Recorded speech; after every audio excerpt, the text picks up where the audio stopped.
Switzerland. So Ted, I'm going to kick it over to you. I loved the German.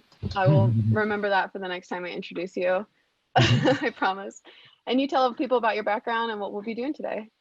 Okay, yeah, I'll just really quickly introduce myself. So I'm Ted Davis. I'm originally from Northern California, but have been based in Basel here now for about 12 years, almost 13 years, where I came to do my master at the Basel School of Design. And then during that time, got super into programming. I did a thesis on glitch, and that made me develop some tools for the browser. And it was like that started this slippery slope of creative coding and realizing like how awesome it is to be able to make your own tools and just do things you can't do with the mouse. And so pretty soon after studying, I started doing research on visual search and then started teaching since 2010. And so now I'm teaching at the Basel School of Design in our Visual Communication Institute for bachelor and master. I'm teaching programming, creative coding. So it used to be processing, but now we're sort of shifting to P5. This last year, realized just how fast it is and that it's a helpful tool, especially for integrating interaction in the browser. Parallel to that, I teach Basel.js, which is a library we created here in Basel. Stands for Bringing Automation and Scripting into Layout, and it's about programming in InDesign. And it's based on processing, so it's like all these tools tie together really nicely. If you learn some processing, learn some P5, then maybe if you're a designer, can be really nice to get into Basel.js, where InDesign is your like tool of choice, and you can program just like you would P5 processing in there with typography and multi-pages. Yeah, so maybe I'll just start kicking in. I think I'll take away my video background. As fun as it is, it probably could save us some bandwidth if I figure out how to turn that thing off. Virtual background, none, okay. Boring background. So what is P5 Live? Let me walk you through a little intro. I hope everyone can see my screen all right. I think. So P5 Live, great. P5 Live stemmed from the Processing Community Day that we organized in Basel last year. This was an initiative from the processing organization to have people sort of build an open community about code, creative code, especially with processing in P5 around the world. Anyone could host an event. And in Basel, together with former students, we organized a full day of talks and workshops. And at the end, we really wanted to have a party. And so we had DJs and thought it's all about processing, programming. We need to have live code. And we didn't really find a live coding environment at the time for P5 or for processing. Like you could code, refresh the page, but like algo rave style visuals where you see the code and you see full screen, we couldn't find. And realized it made sense to go with P5.js rather than processing, just because it's in the browser, so you can really build a tool quite easily in the browser compared to like processing as a whole Java native application environment. So I went with P5. The editor is awesome. It's a super nice tool for getting into code and like writing right away in the browser. But for live visuals, it has this like left side, right side. Here's my code, here's my output, which makes sense for learning, but for like club visuals, VJ, you really want full screen over each other. We'd been inspired by the algo rave movement that was taking place the last couple of years. This has been mostly on the sound area, but it's been more and more a visuals thing. One of the tools that was inspiring is called Cyril, which I'd experienced a while back, built with open frameworks that let you live code. And then more recently, the Hydra Editor is an awesome online tool, visual synthesizer, built on JavaScript that lets you do super wild things in the browser and see your code. So with those things in mind, I started just a super quick hack of saying like, let's have a text editor sitting on top of the P5 canvas. P5.js, anything you run is built inside of the HTML5 canvas on the website. So I said, let's have a full screen canvas. Let's put a text editor on top of it. And then you can just sort of like type stuff. It will process what you typed and show you the result in the background. And so this is kind of like a meta view of what is happening. And what's also interesting is like, this is the code as well for this visualization. So I could go down and say like, let's have the type not be white, but red. And now it's like live updated. There's red type now. It's like everything I do here is on the fly, compiling right away. That's going to bring us back to white. Now we're in yellow, or we do some random, and make the code coming in all different colors. So it started out as this really quick hack just to see, is that possible? It's possible.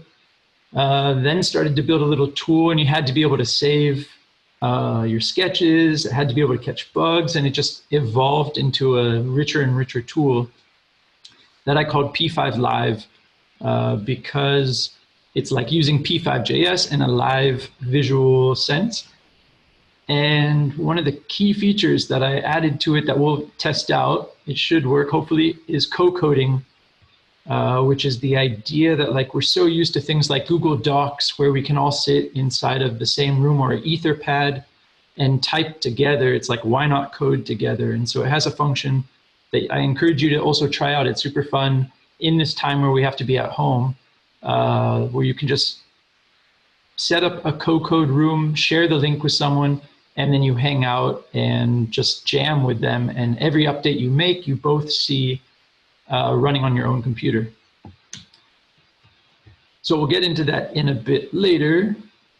But maybe what I want to do first is just walk you through the tool and just show you some of the main interface aspects of it, because the whole thing is built on P5.js. So it's like, in order to use this environment, you need to learn P5.js. And there's so many great resources out there to learn that. I have a few I'll share with you. And then there's the website and tutorials and everything out there. So it's kind of like, I'll focus part of this on how to use this tool to optimize using this as your environment to potentially live code. And then we'll do some actual P5 instruction to get you up and running. So what I want to do is I'll leave this and just go to a new sketch. Actually, what I'll do is I'll reset my P5 Live. I've exported all my sketches already, so I'm going to reset the whole thing just so that you see it the same way as you would when you go to the website, p5live.org. It starts out with sort of the README that no one reads. That's why you have this tutorial now. I can walk you through all this, but there's tons of information there that I encourage you to check out. Basically, the whole sort of system to pay attention to is code on the left. Control E hides and shows this code. So it's really nice that I can make it go away if I don't want to see stuff. Let me just write a circle that follows my mouse. So I have a circle. I can show the code or hide the code depending on what I want to do. Give it a background. So I just have that circle. So this is like where we write code. By default, it's automatically compiling your code. So it's doing this live coding, which means if there's no bugs, it'll just try to compile the code. And so that way I can see a change right away. If I say 200, it gets bigger. If I say 300, it gets bigger. Something else that's pretty fancy I added over the summer was the ability to do what's called smooth, I call smooth compiling or soft compiling. Like if I don't have a background, that's how I can draw something out. Because with a background, it's like it's constantly saying, use the color black, make a background, cover up whatever was there. If I turn it off, then there's nothing to cover up. It's like circle on top of circle on top of circle. And sometimes you make really nice drawings like this, but then you change your mind and you say like, oh, what if the circle was bigger? So with soft compile, you can like change stuff and it doesn't have to refresh the page. It just updates this little part of your code. And that way you can kind of like build a composition while changing code. Okay, that's a bit of a detail. On the interface, on our left, we have a menu, which I use Control M to open and close this thing. The main thing you probably need is the sketches. This is where like you build your sketches or you search through your sketches. It comes with different demos just for checking some stuff out. It was like show and tell when making the thing. Need to add some more to those. There's fun things like audio, boop, boop, boop, boop, boop. But basically when you open it up, we just have a new sketch. And what happens is the minute I start typing something, blah, blah, blah, as a comment, it duplicated this sketch and now became sketch 02. I can rename it and say blah, blah. So now I have a sketch called blah, blah. It doesn't do a whole lot. Maybe I'll say fill white, text, blah, random width, random height. And now we get kind of blah all over the place. I can rename the sketch. I can inspect the code in case I want to like look at the code from another sketch, because that's a common thing. Like you write a really cool sketch, then you go do something else, and you want to grab that like little snippet of code from another sketch. So I can say, what was this sketch here? New one. I just click on it. This is like a circle. Let me call it circle thing. And then I'm on blah, blah, and I'm like, oh, I want that circle thing. I can click inspect, go see the code, and then I could go and copy a couple lines of code. I could also change things and save it if I want. So that's a little feature. We can export the code.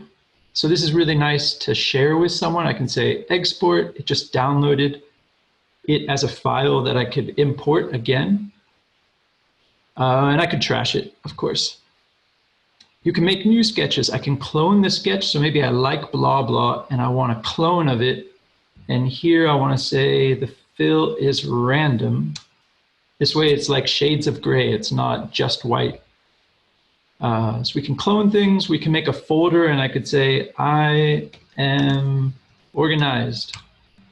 And then I could put my things inside of there and open and close it. And I can like build folders upon folders and put them inside of there. And like, I'll show you my sketches, what I'm normally working on. It's like I have 500 sketches in there already, and they're in folders and they're pretty organized, and you can drag and drop everything around. So I can move things around to try and reorder myself. And really important is that you can import sketches and you can export all of your sketches this way. So like, I have this folder called I'm organized. I could export just that folder with all the sketches in it. I could export individual sketches, or I could say, hey, all of my sketches, export them. And the reason this is so important, I'll say it a couple times probably, is because all the sketches that you build in P5 Live only live in the browser. I'm not using a cloud or any kind of like database shared system. It's really just inside of your browser, inside of the local storage settings. So what that means is any sketches I make here are based on this address. Right now it's based on the domain teddavis.org. I'll walk you through how to use this locally, because I also encourage, I need to quickly activate it. I think I had closed it.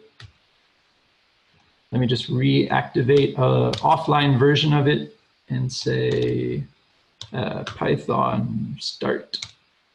Okay. I just want to show you, this is my offline version of it. I'm running on localhost where I have a ton of sketches, and this is completely different. I'm in Chrome, but it's totally different from my online sketches and my offline sketches because it's stored in the local storage.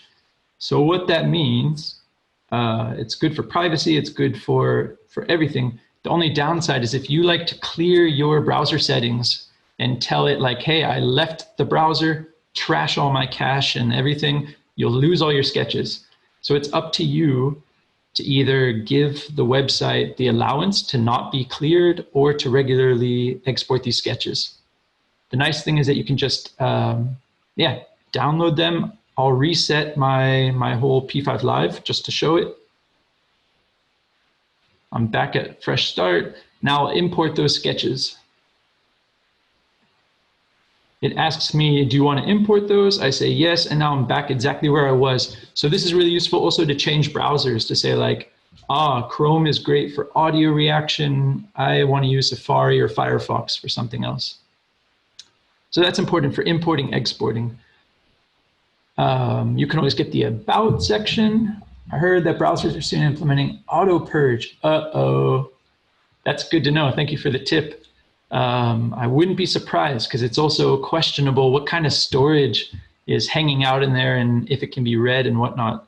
So I'll have to think about that. I wanted to avoid a cloud just for like what you do on your computer is safe on your computer. But maybe with like a plugin for the browser, I could have something that automatically downloads it every time you close the window. A really important thing, this filter, I just want to quickly show you. If I open up my local version with tons of sketches, there's about 560 sketches, you super easily get lost of your sketches. So you can click this filter and I could say teaching and go find sketches that had to do with teaching or audio. And I find my audio sketches or 3D, and there's all my 3D sketches. So it's a way to quickly find those things, and you can filter, create a folder, and then toss them all into it. Veroni stuff. Yeah, so that's important. I will come back to the settings in a minute and first walk you through some of the other things that are here. So there's the references. When you're online, it takes it a second to download. And then this is the P5.js references hanging out here. So like if you forgot how like an ellipse works, I could go search for it. And the idea of this was so that if you're like live coding, you don't want to open up a tab, go to P5's website, check out the references, and it like becomes a totally different screen. You can just quickly check something out here, say like, oh yeah, that's why it's not working. I'm missing that value. And then you can close the references and hide that. Control R brings them up really quick and hides them just for like looking something up.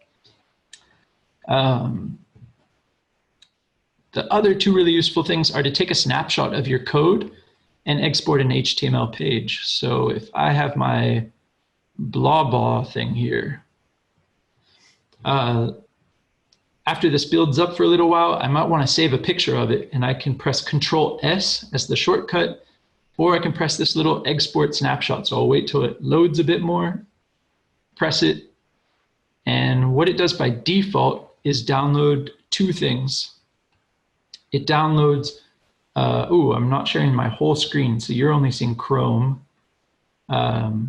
Later, I'll demonstrate it with the whole screen. Basically, it downloads a PNG of what you're working on, and it downloads the script, because I realized like I was using it, saving really cool pictures, and I had changed my code in between and lost track of how I even made that picture.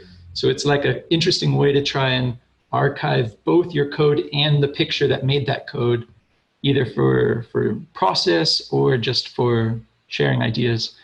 A website does exactly what it says. It exports a one-page HTML so that you could just use it as the starting point for the background of a website. So I could design something here, export it as a page, and then start building my website on top of it.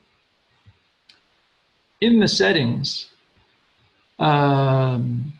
this is sort of a bunch of things. There is live coding is by default on, because it makes sense that I type stuff and it just activates right away. Background, let's clear that stuff.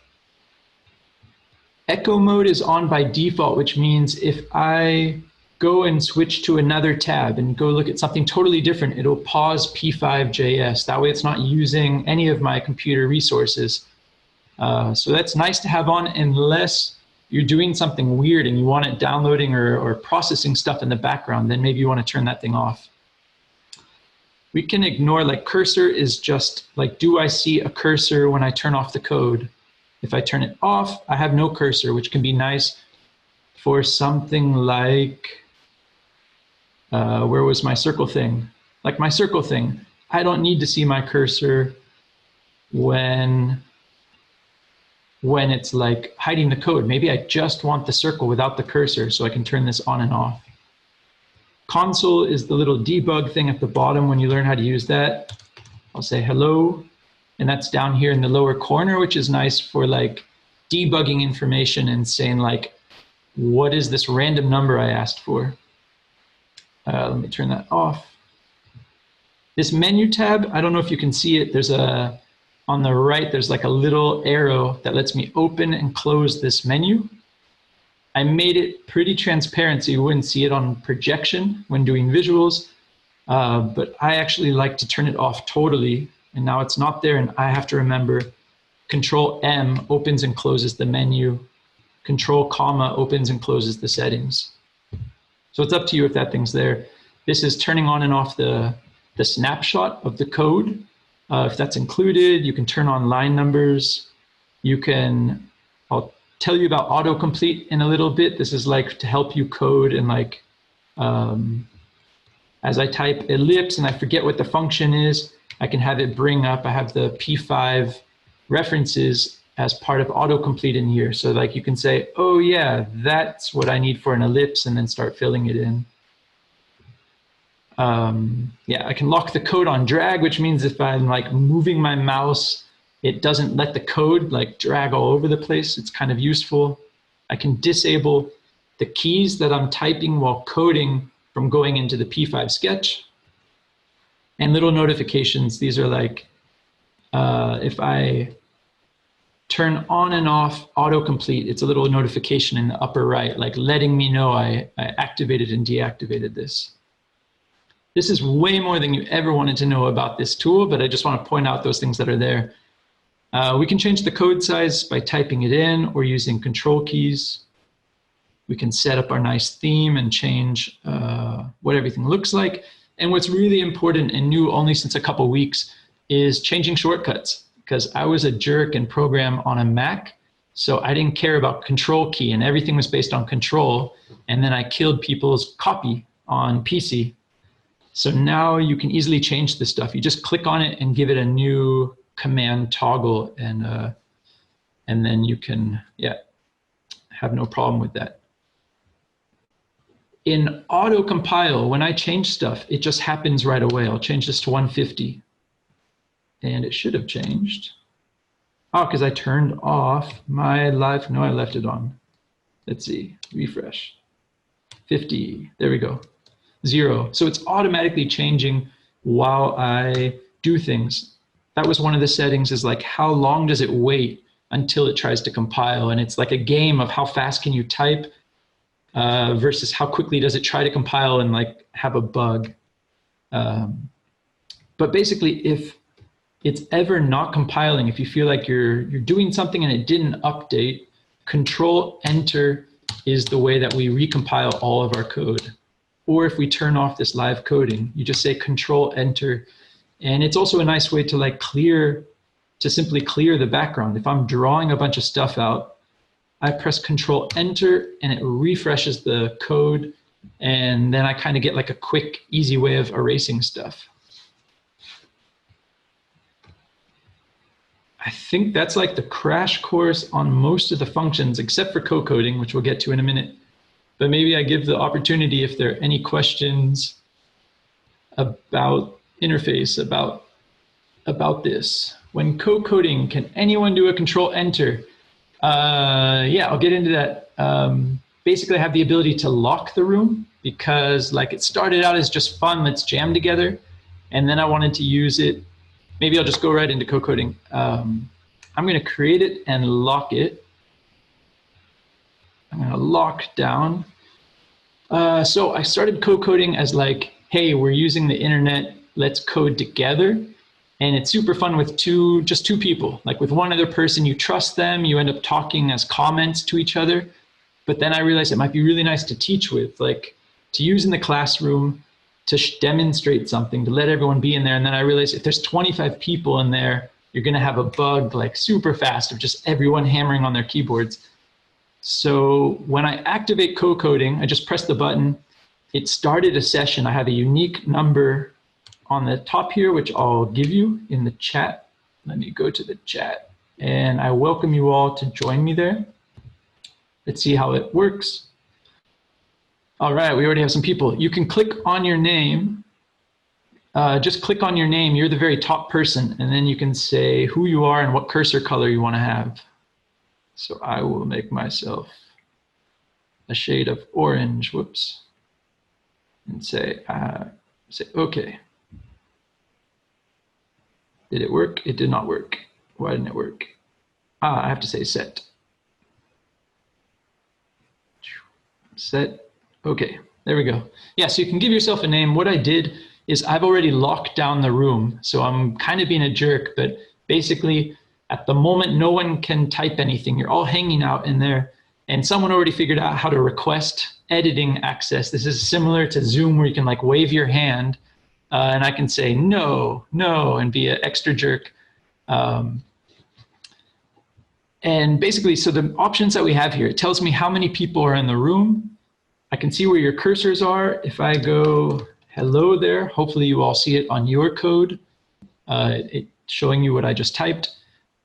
This is a link to copy the clipboard and like share the link to someone. This is interesting. That lets me clone the sketch. So while you're co-coding, it can be really nice. Anyone can do it. Either of you or I can hit clone sketch. And what it does is it builds a folder for our session. And anytime I have a step, so I'll go and make another change and say, this is a change. I say clone, and now I have like number 2. So you can like save progress while you're coding together and keep it as a backup in case something happens. Here, I lock down the, sorry? Is there a question by Mike? No. Okay. Here, I can lock down the room. So I put my mouse over you. I can see where all your cursors are. That's fun. You can dance around the code. I locked the room down just because like there's 23 of us in there right now, and I don't want anyone making bugs. But what I'll do is I'll let you play with a circle because I'm so nice. Mouse X, mouse Y, 100. And now on your screen, you should be able to draw around with a circle. If it's not loading automatically, just press Control Enter and force it to compile. And I'll say, hey, let's have some a fill that is 150. Let's make it a grayish color. And maybe if one person wants to change a line of code, request to make an edit, and I'll let you. All right, we got a request. I allow, so I could just toggle them on, and now they're green. At any time, I can turn off that power because you get to be a almighty code dictator when you're the host of the room. All right, and now we're getting some random in there.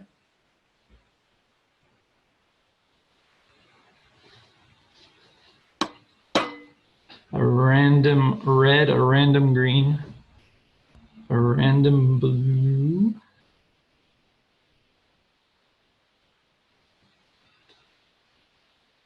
And I'm going to add this closing curly bracket. There we go. So it's fun. Thanks, like you can, yeah. It's really nice. It's like partner programming because you maybe just take turns coding and then let the other person change. So you did this, and I'm going to remix one of these and say like, hey, let's do sine frame count times 255 and say times 0.01. And so one of these colors will like slowly shift in and out of being used. There we have kind of a pulse thing happening now. Yeah, so you can really easily, and now I'm going to take away your power. Sorry, I'm going to, yeah, okay, I'll let one other person add something to it. Mickey, go for a change. Where is Mickey? Do I see your cursor? There it is. Cool. Yeah, let's get some random size in there. Don't forget to close the ellipse. Yeah. Cool. Now we got like nice little random from 0 to 10. Oh, now we got from 10 to 100. on our size. Okay, I'm going to take away your editing, sorry. So this is like a way in a classroom setting that you could easily like have everyone hanging out. Everyone sees the code, you take turns editing. In one-on-one, there's no need to toggle the lockdown. What is really fun, I'm going to show you, is next to lockdown, we can also broadcast our mouse X and Y and frame count. So what's going to happen is I'll click this and then I'm going to overwrite all your screens, hopefully.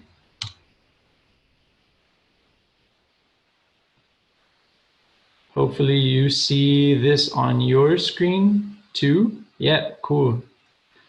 So what this does, like this whole thing is built on Socket.io. It's using WebSocket. So it's like all of our computers are clicked together. It's using glitch.com, which is a really nice free web project hosting website. So the server for P5 Live is on glitch.com. When we make a code, it links us all together, and then basically our computers are then just talking to each other, sending these messages around. And what's nice is like I can broadcast and I can clear it and I could try other things and clear it. Let's let it get bigger. And now it also got bigger for you. And yeah, you see exactly what I see, which can be nice for like, you can do weird around the world installations where you just have a screen loading the room and you're coding, or yeah, there's a bunch of different weird uses, or you're trying to demonstrate something and it doesn't help if the person isn't using their mouse. You can sort of push that movement or just to have it synchronized. So I'm gonna save this as well. I'm gonna say clone sketch, and now I have another one here, and I could even rename these. I could give them nice names and say like, or be colorful. This first one I think was just like comments 2. This other one was just comments 1. Just so I remember what this stuff was, I decided to name it. Maybe we let there be total chaos. I'll unlock the room, and then we can leave co-coding, and I'll demonstrate a few things to you, like just on the normal thing. So the gate is open. Let's see what happens.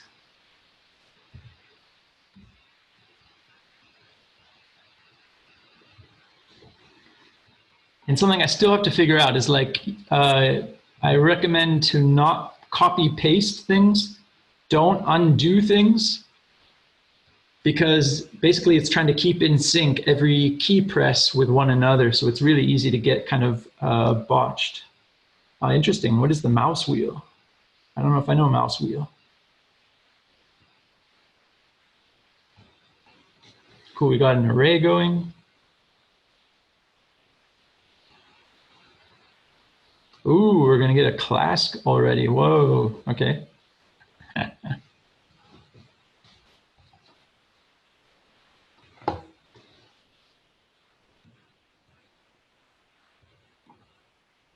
Yeah, and with, just so you know, with soft compiling on P5 Live, it also works within classes. So it's like you can live update a class, and then, yeah, it's possible to see who's typing by just putting your mouse over the user list. And then you get little flags and can know like, who is that person?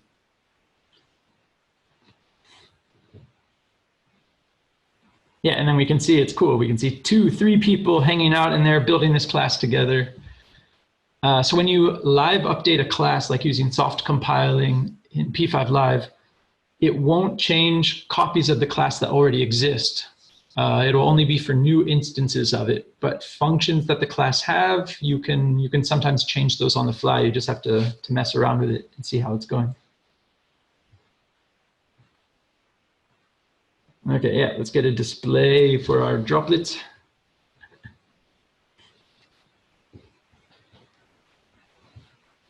We need like a good drum roll while it's still red and waiting till it can compile.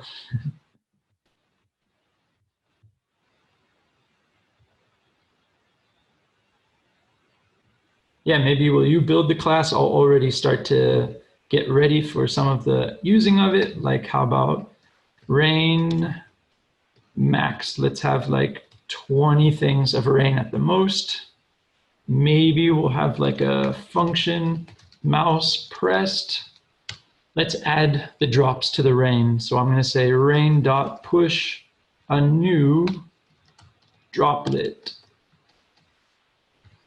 What is it going to need? It needs to know where it is. So let's give it the mouse X, mouse Y. It needs to know the drip. What is the drip going to do? It's the size of it.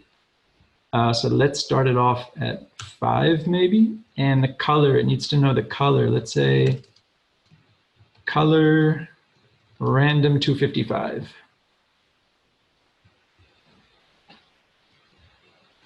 There's a splash function. And then I'll get this ready in the draw for to show them all, however many we have. I'll turn this off maybe until it's ready. And let's say for R of rain, we need a let R of rain, R dot display. And I guess R dot splash. Just in case we lose something, I'll clone it.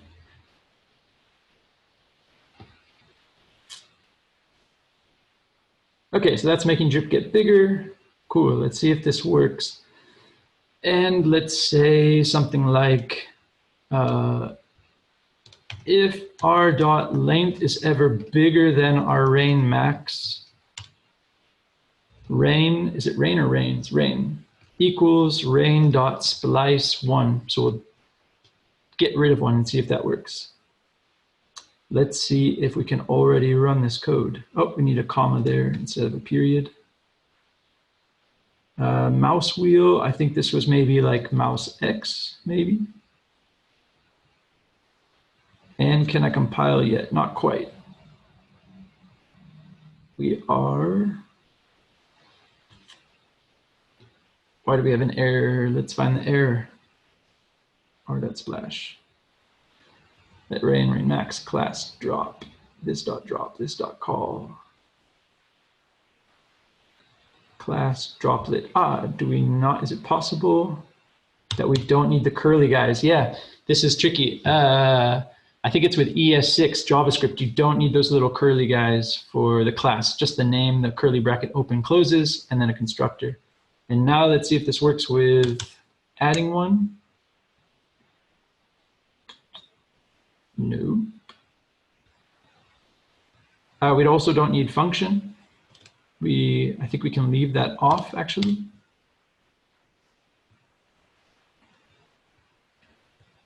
Ellipse, this dot drip. Where is our thing? Let R of rain, R. This should work. Print line R. That's why, because there is no R dot length, it's rain dot length. There we go.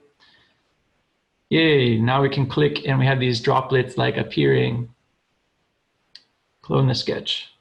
So I can temporarily, yeah, there we see them all arriving. How cool is that? Hopefully everyone sees it. If it's still looking buggy, just recompile, hit Control Enter to recompile.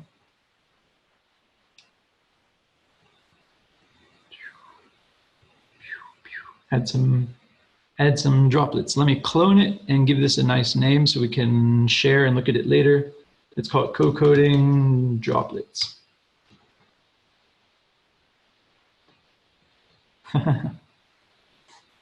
Yeah, maybe while that's sort of running, like I can still demonstrate some things in P5 just to introduce you to a couple interesting ways to play, or maybe it's also good I really fast show you how to run the code locally, how to download the thing and run it locally.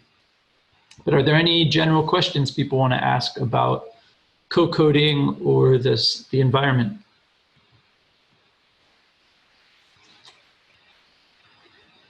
A way to change the frame rate, sure. You can either in setup or draw anywhere, you could say frame rate 5. And so now it's going to be like boop, boop, boop, boop, boop. If I do it in the draw, then I think I could soft compile the change and like make it be different values. So by default, P5 is trying to get 60 frames a second if it can. And I could find out what we're getting by saying, let me say, where is my cursor? There it is. Print line frame rate. Whoops, frame rate. Oh yeah, there it is. Yeah, it's like all over the place. It's between like 30 to 60, 30 to 60. It's really jumping around. Can you output on a different monitor?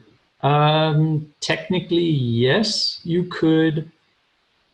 I haven't done a whole lot of it, but you could co-code and have the output on one of the screens and hide the code if you want. Like you can turn off the code, hide the menu, have it full screen. And then maybe on the one that you're controlling, you could do like lockdown and broadcast. So if you ever refresh, it refreshes and it shows the same mouse content as the other screen. But it's not yet possible to say like, hey, just show me this stuff somewhere else. Like that's something I really wish the browser had, was something like Siphon or Sprout on PC to grab this as like a video texture and pass it to VJ software elsewhere. There's some hacky tools that can do that, but it's not so well worked out yet. Other questions?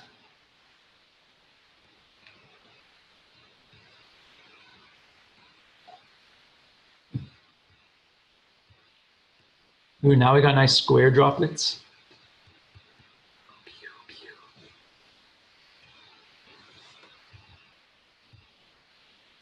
Okay, maybe I walk you through setting this up locally. I'll give you this resource for learning P5 on your own, and then just show you like just a couple things that are fun to play with that I would recommend just to mess around with. So let me clone this one more time, and I'm gonna leave up any reason to not use your server for co-coding sessions. Good question. It's being hosted by glitch.com, so it means if no one is using it, it's asleep for only a split second, and then I wake it up, and then it's working. Technically, the server resets, I think, every 12 hours. So if it had been running and you were co-coding, there's a chance at the 12th hour, the co-coding might stop working. You have to be online. I haven't been using it that much at all, but you can co-code offline locally on like a local network by running the offline version using Node.js. I have two ways of running it offline, like the fancy way using Node.js and the really easy way using Python in terminal. And you can co-code live just locally. So it can be nice if you have two people in the room or you're performing with it. I wouldn't use the online version. I would just use it between your computers. It's also really nice just to chat with each other in co-code. Like normally I don't have the microphone on, you're not actually hearing the person. And it's really interesting to try to like code and talk to each other just using comments and like writing a line, and next to the line you say awesome, and then next to the other line you say like help. Okay. Yeah, the server for running the code is sitting on GitHub. Like the whole project's open source, it's on GitHub. I'm gonna leave the code. You could keep hanging out in there, but I wanna show you some other stuff. So I'm gonna exit. It'll still exist, it just doesn't have a host, essentially. And now I see that last sketch that we were making locally, which is fun. But I'm gonna start new just to have a fresh slate. So maybe some of the resources that you should have. I'm gonna click About, and this tells me those shortcuts that exist. It tells me saving it. It says like, hey, remember, all of this is saved in your local browser, save it offline. For installing, we've been using the online version because it's just available and really easy to use. For offline, you click on this GitHub repo. I'll click on it.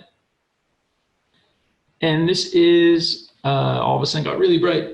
This is the GitHub page for the library where the server is sitting here to run the server, and you just have to change some of the code for it. And this is the same README there. And down at the very, very bottom, it tells you some detailed instructions about installing it and running it locally. Before we do that, I want to give you the website resources that I use for teaching P5.js. I'm making it open source today. And what this is, I'll open it in my browser. It's basically just like a handful of instructions for P5. It has a little bit of a JavaScript primer that just walks you through how different JavaScript things are working, from variables, loops, objects, resources, which needs, there's so many more resources out there. And like, this is an endless list that I should add to. But what I recommend is if you load this link that I just gave you to go to the setup section. Then on setup, I describe setting up P5 Live. I'm biased. I really like P5 Live because it's such a fast space to edit. So it's first on the list, but I highly recommend the editor. Like, I'm constantly using both. I'm sketching and working really fast in P5 Live. And then I'm sharing stuff with people using the web editor and copying it over there, because that's where it's you can have assets that are built into it. Those are two things I didn't talk about yet that I'll get into with the offline version. Loading other libraries and assets, that's important. So the web editor is great, letting you just drag and drop files and save and share links to people. And then of course you can download P5.js and just start from scratch with a website. But what I would recommend doing, or I'll just demonstrate it once and then you could watch the video again and see what I did. I say download the development branch of P5.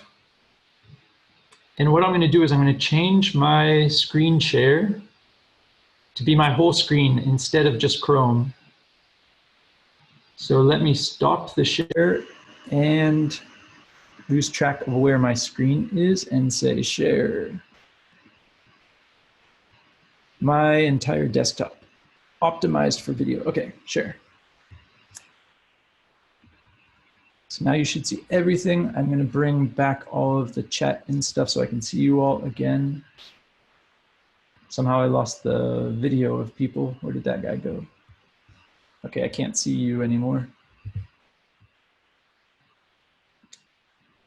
Where is this? This is the, show video panel, cool. Okay. So now I'm sharing my screen. I downloaded P5 Live.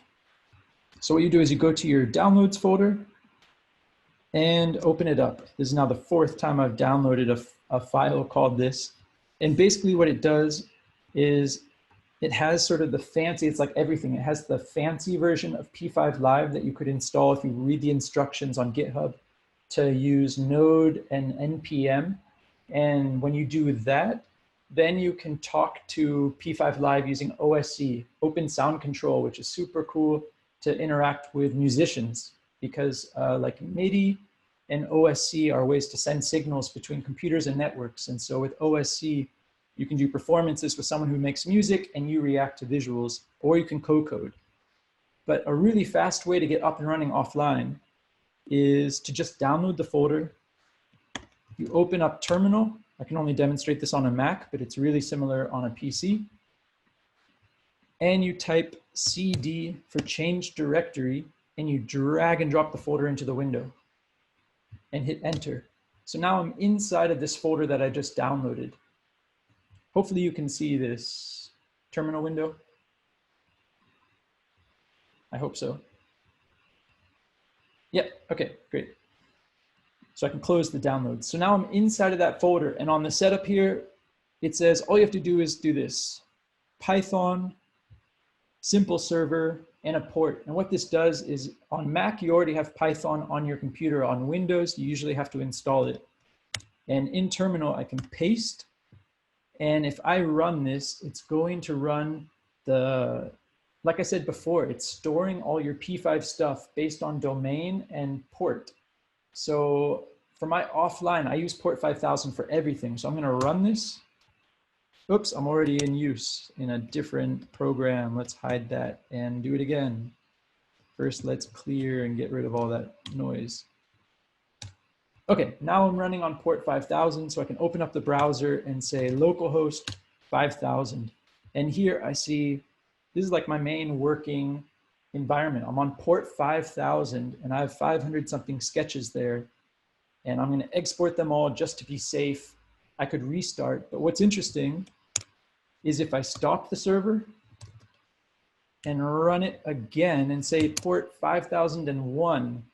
This is a totally different version of P5 Live. So this could be nice if you have like your main working one, and then you want to have like just a clean version to demonstrate something. I don't know why. Now, if I try to go to that page, it's like I can't find it. It doesn't exist. But if I go to 5001, it's like a brand new install of P5 Live. So what's really nice is by being offline, I don't need the internet, so I can work completely offline. And inside of this folder, let me open up my downloads. This folder that I just created, is it number 3? I thought it's number 4. No, it's this one. What I recommend doing in your offline version is just create a folder called data. It doesn't have to be called data, but then what can be really nice is you could load your assets into data, and then you could easily load them into P5 when they sit in there. So I'll demonstrate that by just like, I don't know, going and finding a tree. Actually, let's do a fun 3D thing. Let me look up a teapot.obj. Somewhere out there I have a teapot. Let's grab it, throw it into data. So now I have a teapot hanging out, and let me grab it. I need to put myself in WebGL mode. So I'm in 3D. I'm gonna say I have a model, and I'll say preload model equals load model, and then I tell it that path. Where does it find my teapot? Data/teapot.obj. If everything's good, you see nothing at the beginning. If it's wrong and it couldn't find the file, it'll show a little red line that there's a bug. So now I am all ready to use it. Let's have a background and let's show it. What is it? It is, I probably shouldn't call it model, because I think it is, you use that word. Let me call it OBJ or teapot, because I think it's simply model. I need to use the word. No, what is it? It is, it's model, is it not? I'm going to cheat and look at the reference. I haven't loaded a model from scratch from a little bit. What am I doing wrong? It could be that it's just really small. Ah, it might need a fill that's white. Let's look at our reference. Find model. Yeah, it's simply model. Render the model. Stroke 255. There it is. It's super tiny. Yeah, there's something, there was a little, maybe I need scale 4, not -4. Nope, -4. I think I grabbed a really special teapot, not the normal one that I use. So it's way, way zoomed out.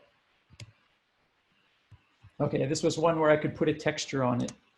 The teapot that I'm actually normally using, I'm gonna go grab just from my thing that I'm more used to using. I think this is 2 different teapots. Let's call this one 2 and grab this guy. Okay, strange.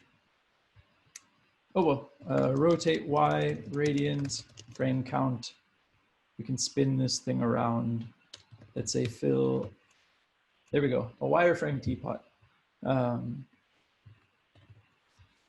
Yeah, so this is just to show you that you can load any assets when you're offline just by like putting them inside of a data folder and then loading that file. Let's make it a green Utah teapot. No, sorry, that's red, 255, 0. There we go. And say orbit control 5. So I can turn this thing around and rotate it. Yeah, that's just an example of like a 3D thing. But what I think I'll do is just with like a little bit of time left, I'll show you something really simple, just experimenting with a circle and making it move at an interesting speed, because this can be fun for just building up some animations. So I'm going to start a new sketch and start off by just saying background black, give me an ellipse. That's where my mouse X is. We need an E. Mouse X, mouse Y, 100.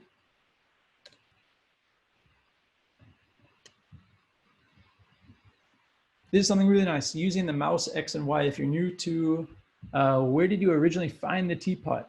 I'm pretty sure I got it from, I want to say I got it from a Wikipedia, maybe on the Utah teapot. I have two teapots and now they're getting all confused. I have the one that I normally use. Oh, whoops, I copied it over. The one I normally use has a much smaller scale, but it didn't have a UV texture mapping. And I thought there was a problem with textures. And then I realized it had no UV mapping and I was given another one that has this way zoomed out quality. Okay, so I start out with just a mouse that's on, and something nice is turning on and off the background so that you can draw something out. I have a feeling most of you are using US English keyboards. So what can be really nice is pressing Command / to turn code on and off. If you don't have such a keyboard, then you can go to the shortcuts in the settings, and there's a setting to tweak that. Okay, so that's how you can just like have a circle interacting with your mouse and do all kinds of interesting things. What can also be really nice, I'll turn it off. Hey, thanks for joining. Welcome. Is to use something called modulo. And what modulo does, first I'll demonstrate it. I'll show you what it's doing. If I say frame count modulo width, height divided by 2, 100, we're gonna get this thing that's just slowly walking across the screen. Yeah, modulo rules. It's super confusing at the very beginning of what is this thing, and I'll try a little bit to explain it. Let me just make this thing a little faster, times 10 or times 5. Or it's nice once you turn off the background to leave a trace. And real quick, I'll try to explain it. What is modulo? It's the leftover of putting the second number into the first number. So what that means is like frame count. What is frame count? This is just a really fun trick. Yeah, it's the remainder of dividing. That's a nice way to say it. It's just like trying to put the number into and whatever's left over. So if I say print line frame count, this is just growing and growing. And this is also important in P5 Live. I'm consistently adding to the frame count. Every time I compile, I'm recompiling, frame count keeps going. So this is something that could be either really annoying or awesome, depending on what you're trying to do. Because like if you're making visuals and you recompile and you're using frame count as your timer, you don't want everything resetting to 0 constantly. So frame count is consistent and is growing, growing, growing. What happens if I do like frame count modulo 10? Then now you can see this number goes like 0, it's super tiny, but it goes like 0, 1, 2, 3. I'll slow it way down. I'll say frame count times 0.01. There we go. And now it's going like 3.1, 3.2, up to 4, up to 5. And it's basically just dividing the frame count, whatever that number is, by 10 and finding out what is left over. And what's nice is like it's something's left over, something's left over. It fits perfectly. Nothing is left over. It's 0. Something's left over. And that's why we get this really nice like motion from using it. So it can be really fun to play with something like frame count. This other number I'm using after frame count is the speed of it. So it's like right now it's 5, or it could be 50. Let me turn off the background. And now this thing's going pretty fast. I'll go 500 and we can test how good or crappy our stream is. How smooth or slow does it look? You can easily start to make what looks like film reel going by. Or I go 0.5 and now this thing is just crawling. And so it can be nice to use it in both the X and the Y positions. I could say frame count modulo, and let me do the full height. And speed it up a little bit, times 10. So now it's like very slowly walking left to right, but pretty quickly going up and down. Let me put it back on 5 and turn off the background so we can see what it's doing. And then to go all out, add a frame count modulo to the size. Frame count modulo 100. And maybe I want to make it go really quickly, like 20. So I get these funny orby things. You can eventually make like cones or sausages. No, a sausage would be a sine wave. So now we have these interesting cone shapes.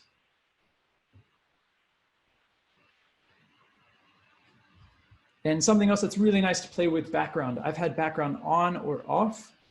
What's really nice is, let's turn it back on, give it a second value, and then you have opacity. So if I say comma 15, now I get like a nice sort of cheap fade effect. If I go 5, now it never, like with anything below 10, it will never totally fade out. But it's a nice way of getting something in between without hardly any code to get just a fade happening. It can also be really nice to use for the color. I could say the fill is 0, frame count modulo 255, 255. And let me speed it up a bit. Or slow it down. Something in between. And now it just kind of like fading the color from one to the next, because it's just like ramping up to 255, back down to 0, up to 255, back down to 0. Times 40. Now I can get some pretty interesting stripes happening, or times 400. Now I can get like almost zebra-like stripes happening, because now I'm telling the colors, hey, change so fast. Let me change the size times 100. That's no good. It should be something lower. 50. 5. Let the thing have more time to get bigger.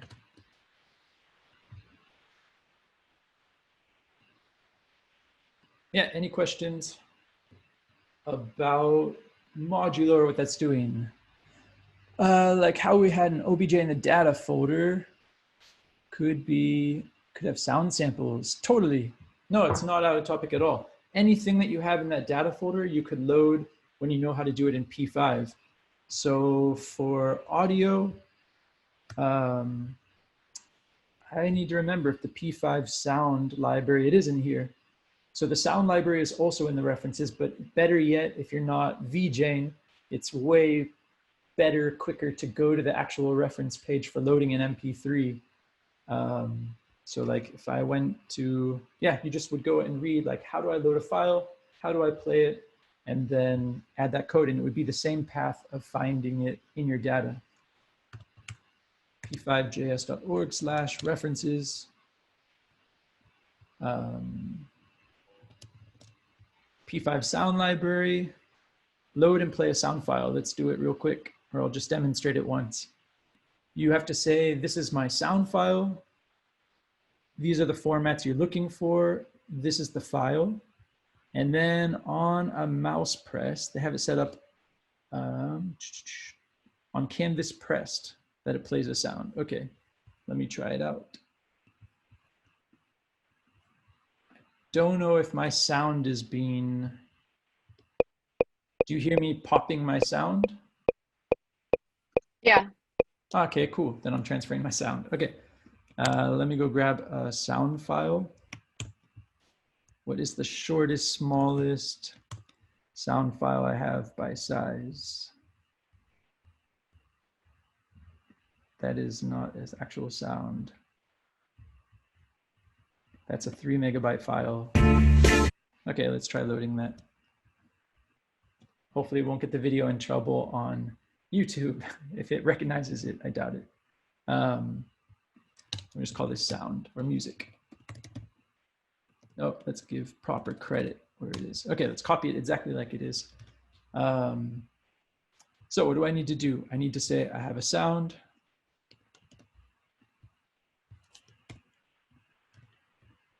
Let me call this guy ellipse demo, and I'll just start from a new file just so it's left alone. let my sound, I'll preload the sound. Preload, if you're, just for those who aren't familiar, preload goes and grabs a file and makes sure that it's ready before you get to the setup and the draw. So in P5, setup happens once. We say, build me a canvas at this size. Draw happens 60 times a second. That's the repeating animation space. And preload just makes sure that things are ready for the output. So what I'm going to do is grab this name. Data, there's my file. Okay, it looks like it loaded it. Let me do function mouse pressed. And then I think it was just my sound.play. Yep. Let's see if this works.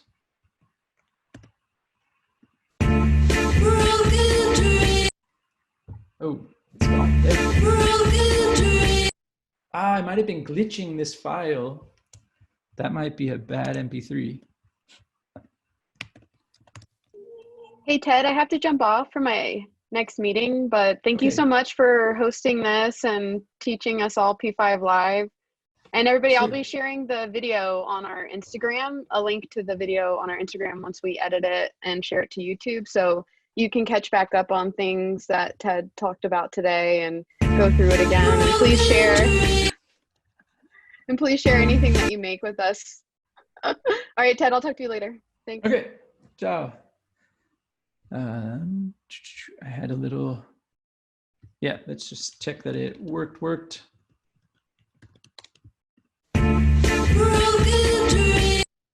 Ooh, something weird. Okay, there's something strange going on. I'll have to look into that later. But it is loading it. Yeah, great. Are there any questions out there from for other questions from people? I quickly see if I missed something in the chat. Okay.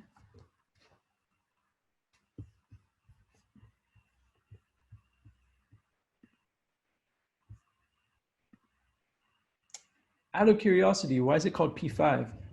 Yeah, that's a good question. I mean, that's more of a question for like, just to clarify all the different things. So there's processing, processing.org. This is an amazing tool that started back in the early 2000s. It came out of Design by Numbers from John Maida, and then master students of his, Casey Rees and Ben Fry, brought that project into processing in the early 2000s. And it was around 2013. And actually processing at the very beginning used to be called processing with 5s instead of S's, because I think they thought it might be hard to like search for stuff, because processing is a kind of generic word. If you just search processing anything, it becomes more and more easy to like find your processing related questions. And sometimes you have to say processing.org. But in the very, very beginning, it used to be called processing with 5s instead of S's. And then in 2013-ish is when Lauren McCarthy initiated the P5JS project. And it was sort of like saying, hey, if we were going to rebuild processing today, what language would you use? Because processing is based on Java and P5 is JavaScript, similar but different languages.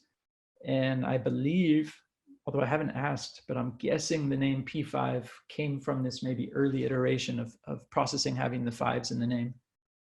And so P5JS is this huge project with tons of contributors. It's really amazing community that's really, really open, encouraging people to learn coding and contribute to the code.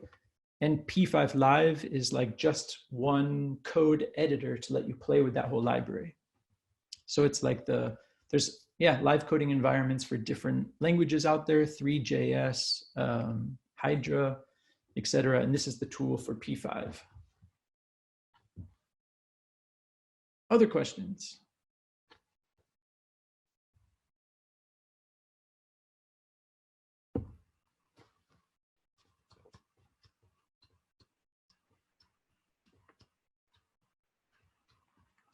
Something I encourage you to check out is like we were playing with a song happening, but there's a bunch of demos in here to go check out and kind of learn from. This is one showing like 3D primitives that exist. This is a crazy one with spheres. But the audio analysis asks, okay, can I use your microphone? I say yes. And so long as you're loading the page offline in localhost or online on my website, anywhere that has a secure connection, HTTPS, then you can listen to the microphone. It can be really annoying and buggy in the browser to get it to set the right microphone. It's like some guess and check of when and why it selects the right mic. But then it's really nice being able to build audio reactive visuals. Like that's kind of the point of P5 Live, was to like have music happening and do VJ for it. And so this just comes with kind of a walkthrough of different things that we could draw. I'll just turn some of them off. And now I just have these shapes. I could say fill white, and now the shapes have color. But something that's nice is while you are coding, I have a thing called snippets. So you can press Control-Shift-A, and it drops in all the code you need for audio. You have to like play with it for a while to know what can you do. But I'll do like an ellipse, mouse X, mouse Y, and I can say amp. And now I'm drawing with my voice as the size. Or amp ease is like a nice smooth version of that. It just sort of like eases between the volumes. Like that's the really quick, easy way of making a sketch audio reactive. I'll do it again. I'll just undo a little bit. So I can start from any sketch that I have. I press Control-Shift-A, and at the bottom of the code, it added all the stuff we need for sound. In the setup, it set up the audio. In the draw, it's like listening constantly to the audio values. And then you can start using things like amp, amp ease, and these arrays that have like more complex audio analysis information. And then it's nice to mix all those things: frame count, modulo, width, times 5. So this thing just kind of walks by and is giving me a visualization of my voice and maybe a background that slowly fades out. So it's like kind of erasing itself over time. Other questions? The green laser-like cube on your page, would it be possible to do a demo?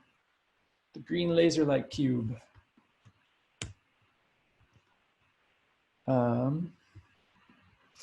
I'm guessing that is maybe .org.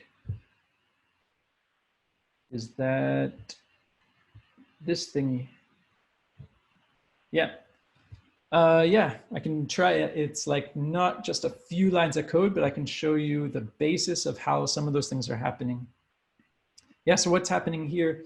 Basically, a 3D cube is happening, and while that's happening, there's visual feedback happening, and while that's happening, the resolution is getting like crunched along the way.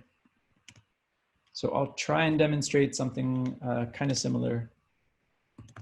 So what I do is I have maybe a, oops, I'll call it a lay 3D. I have a 3D layer.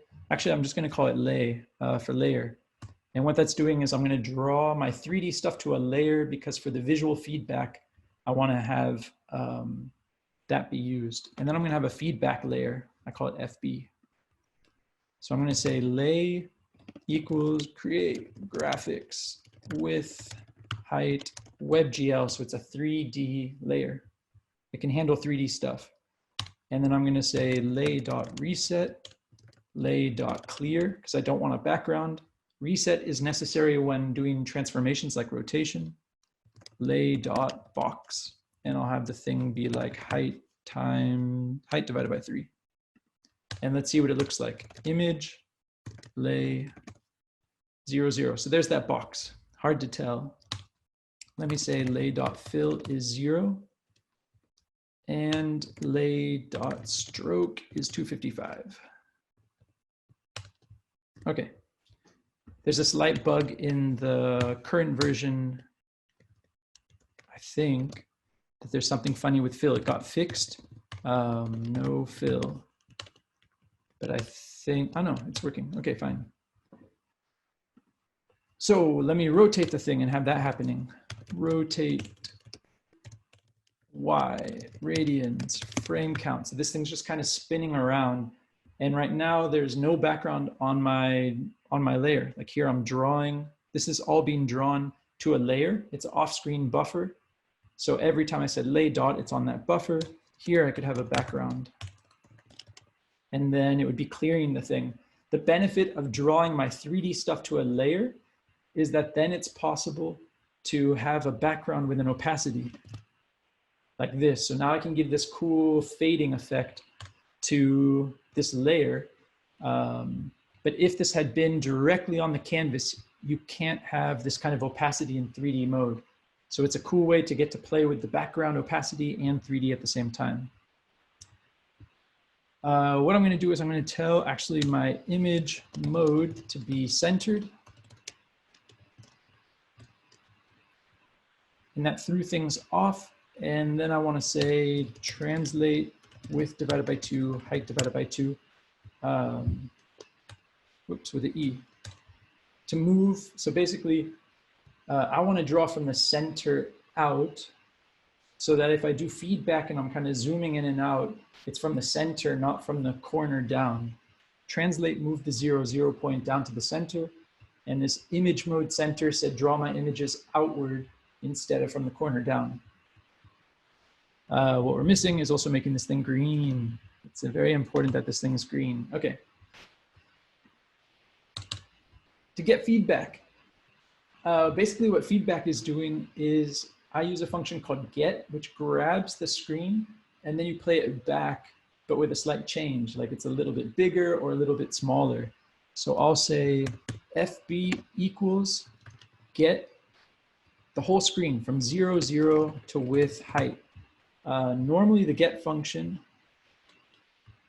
is made, it's intended to just grab a single pixel to grab the pixel value of that position, but it's awesome that you can use it to grab larger regions of the code as well. So by saying, maybe just to be safe, I'm going to say FB equals create image. So it's at least an image, and I'll start out with it quite small. I don't want it to be a big thing maybe at the beginning. So what I'm doing is FB is grabbing the whole screen. And if I play it back, it might kind of crap out the computer or it can handle it. Let's see what happens. If I say image, show me that image at 0, 0 with height. I can see on my screen, it got a little bit softer because what I'm doing is like I'm drawing a box. I'm showing that picture. I'm drawing a box on a layer. I'm showing the layer. I'm grabbing everything we see and I'm putting it back in front of it. So this starts to get really trippy with feedback when you start showing the copy image bigger or smaller. So I could say, let FB scale be 0.99. And I add it here, times FB scale, times FB scale. And now my feedback is going in on itself. It's like, it's actually this way. It's getting a little bit smaller. If I say 0.9, it's zooming way in. 0.5, it's zooming a little bit in. Now we're getting like free loops of the box because it's just this feedback copy. If I do the opposite and say 0.3, 0.2, 0.1, 0.01, this is already starting to get towards what that example was doing. It's like just a little bit bigger, which makes this thing kind of wispy towards me. Then what I started doing in that example is I'm like crunching the resolution of these things. So like right after I get the feedback, I could say resize yourself to be way smaller than the actual width and height. Because this right now is a picture the same size as my canvas. So if I said fb.resize, I could say width divided by 4, height divided by 4. And now the image is actually a quarter of the size, but just below, I'm still telling it, hey, draw it the full size. And now we're already starting to get this, this kind of trippy pixelation. Actually, what I would do here is I would make like another function. I'd call it like, maybe just scale. Let scale equal 0.8. And use that instead as a multiplier, times 0.8. Rather times scale. And then I can really crunch this number, and I could say 0.1, and now this thing is like really beaten up, or 0.5, it's really pixelated, or 0.5, 0.7, 0.3. We start to get these interesting artifacts. And then I think the last thing I was doing on this, maybe there's another rotation happening here on X at a slightly different speed. So they're kind of messing with each other. The last thing I did, I think, is I crunched the actual resolution of the whole screen. That's called pixel, pixel density. Pixel density is by default using your screen. So like a Mac with a Retina display, we're actually drawing this canvas 2 times bigger than we think we are. But I could say 0.5, and that just killed everything. Let me do it in the setup. And then it's happy. It depends on the browser, when you can change it on the fly and when you can't. I've ran into some interesting things about this. If I said 0.1, now it's like crunching the display of the whole canvas. It's like really the canvas is actually now, if I go like that, it's 1/10 of my screen, but still showing it full screen because everything is forced to be full screen here. So there's just all kinds of weird effects that happen through just like having kind of weird numbers. Some of my other stuff that I've played with, like interesting or like feedbacky systems, are just playing with funny numbers here that make artifacts appear. Yeah, giving away the secret. I don't know, I should have asked for some money for that. No, I'm just kidding. Yeah, that's like playing with feedback, playing with 3D as a layer, grabbing things and rescaling them, and just, yeah, what do those different things do to it here? It's at full screen, can crunch it down so it's full screen, like really low res, and all kinds of interesting things can happen. And then I can add audio to this, and there's my voice. I think I have my voice on, and I could say, if scale is 1 and I put this thing back at 0.5, I could say, actually use the, let me map my amp. It goes from up to 0 to 1,000. Let me say 0.8 to 1.2. And now that's not enough. I'm not yelling in my monitor. Let me do like 500, or actually more like, oops, 300. Boop, boop. And now I can have like the audio reacting, changing the scale of this thing. And yeah, if I had music running or something, then it could really be pulsating to that. Whoop, whoop, whoop. Yeah, I think I gotta run and go grab some dinner. But I hope you've all enjoyed this. And if you have any questions, feel free to reach out. You can find my contact on website or Instagram. If you have some bugs you run into with P5 Live, just form an issue on GitHub. If you have some ideas for things it should do, feel free to list it as a feature request. There's some fun things in the pipeline. I plan to make like a recorder for your code, because it would be really fun to be able to record what you've been typing and then play it back. So you could pass that as a file to someone, and it could like slowly render out your code.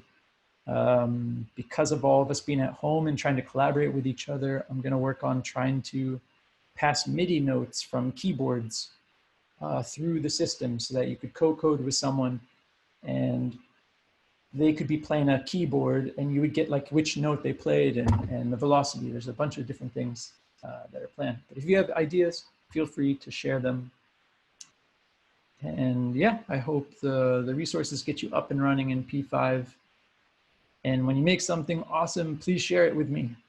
If you put it on Instagram, just hashtag P5 Live, and I'll see it if you're using P5 Live. I think it's really fun to share things with the code. That's one little trick I have in P5 Live is Control I opens up a second window in a square. It's totally for the certain aspect ratio social media, but then it can make it really nice. You can shrink down your code. You can use QuickTime or something to record the screen. And I think it's really nice to share the code to, like, while you're showing something off, tweak numbers and live code. Let that be a part of it.